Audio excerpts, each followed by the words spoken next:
It's still me, your wife. I dig my palms a bit deeper into the knots in his broad shoulders. I don't understand. Your voice is different. How is that possible? Different from what, darling? From...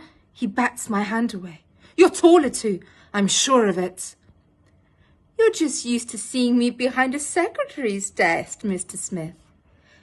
Back before you made an honest woman of me. Your hair, though. His shoulders relax. It was lighter. You used to be blonde. Very few blondes are blonde, sweetheart. I run a hand through his thick hair. I think you've just been working a bit too hard recently.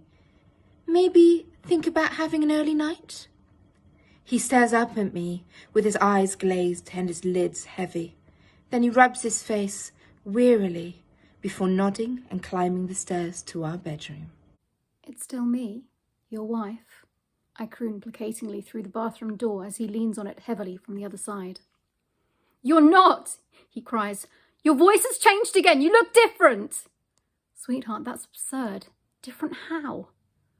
Is it the haircut? I thought you'd like it. Not the haircut. I don't know how it's changed. You just look different. He's shaking and crying now. Enough that I'm able to wedge my foot in the door, slide my hand in and grasp him gently by the wrist. He quietens at my touch. Maybe it was something you ate. It's gotten you feeling a little under the weather and worked up, I suggest, stroking my thumb over his pulse. He tries to weakly pull his arm away, but doesn't resist as I lead him through to our bedroom and help him under the covers. You'll see. Tomorrow is a new day, I whisper as I kiss him on the forehead, and he slips into sleep. It's still me, your wife. He tries to push away from me in his hospital bed. The nurse looks at me with something like pity. She's already marked me as a widow. It is Mr. Smith, she says. She's been in here every day for a month, and she's taking very good care of you. No, she's a demon. She's the devil. The nurse scurries away, nearly dropping her clipboard, and returns with a needle and vial. She draws a long dose of sedative and slips it neatly into his IV line. His eyes glaze, then he goes slack. I touch a hand to his sweating forehead.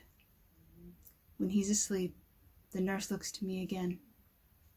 Confidentially, have you ever considered home hospice care?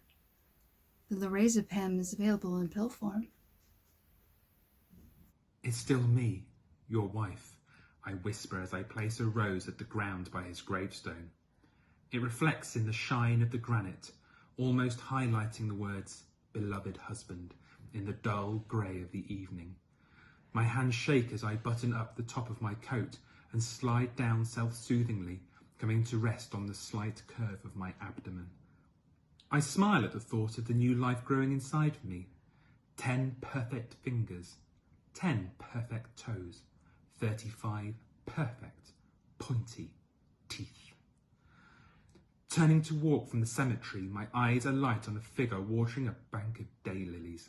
His eyes meet mine and he rakes them over my form appreciatively before his features go slack and unresponsive. A moment later, his face lights up with recognised warmth as he waves at me. Hello, I say with a smile that doesn't quite reach my eyes. It's me.